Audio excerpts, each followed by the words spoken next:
La fuga de capitales durante el mes de noviembre bajó significativamente respecto a lo que venía creciendo, que vale la pena decirlo.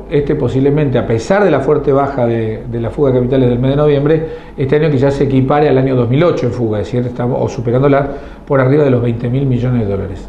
¿Por qué se paró esta fuga tan rápidamente? Bueno, en cierta medida porque se cortó el pánico, que había generado sobre todo los temores que tenían que ver con la especificación de los depósitos en dólares, etcétera, y después con lo que hubo antes, que fue antes de las elecciones, hubo una sobrecompra de dólares, es decir, muchos operadores y mucha gente, temiendo en realidad que haya medidas después del resultado de las elecciones, aprovecharon a dolarizar parte de su cartera. Esa cartera dolarizada, una vez hechas las elecciones y aparte puestas las restricciones cambiarias, lo que hizo fue que los pesos, hubiera menos compra de dólares por necesidad de recomponer la cartera en pesos. Con un aliciente adicional que tiene que ver con que justamente la tasa de interés en pesos subió significativamente, lo cual permitió que algunos aprovecharan también ese mayor aumento en la tasa de interés.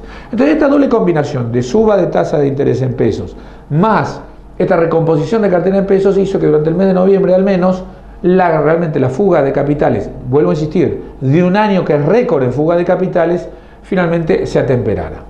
Ahora bien, esta pseudoestabilidad, ¿el gobierno le ganó la pulsada al dólar? Yo diría que en una situación de pánico, comparado una situación de pánico, sí, claramente. Y está bien que la haya evitado, porque no tiene por qué haber situación de pánico, porque el sistema financiero está líquido y sólido. Realmente el nivel de todavía de generación de dólares de la economía argentina existe, con un superávit comercial importante. Es decir, no hay tantos desequilibrios para que haya una situación de pánico.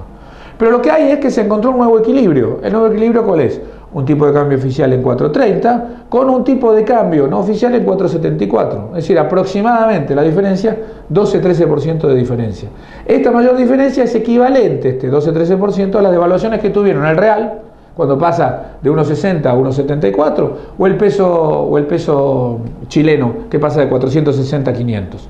Es decir, el peso, la diferencia entre el oficial y el blue, lisa y llanamente siguió las devaluaciones que correspondían y encontró su nuevo nivel de equilibrio. Entonces, esta situación de paz es ya para siempre, es la nueva forma que vamos a funcionar, o es una alianza de corto plazo.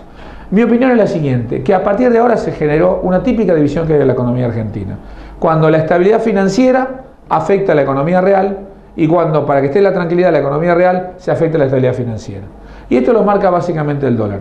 Un dólar fijo con una inflación que sigue siendo cercana al 1,5% mensual, lo que hace es que la competitividad de la economía real se vaya cayendo. Y por más proteccionismo que haya, lo que termina pasando es que se vuelve absolutamente imposible empezar a exportar y seguir compitiendo con el exterior. Por lo tanto, la economía solamente va a depender de lo que pasa en el mercado interno y que ya está más limitado. Por el otro lado, si se empieza a devaluar, va a generar incertidumbre financiera y puede llegar a generar mayor presión nuevamente sobre el dólar. Por lo tanto, este es el desafío. En el corto plazo, este nivel de controles parece mantener la situación más o menos pareja. Lo que en realidad está pasando es que ahora se priorizó la certidumbre financiera. Y lo que empieza a pasar es que lentamente se está apostando porque la economía real empieza a sufrir. Los márgenes de rentabilidad de la economía real empiezan a caerse y empieza lentamente, y vale la pena decirlo, lentamente una apuesta a la recesión.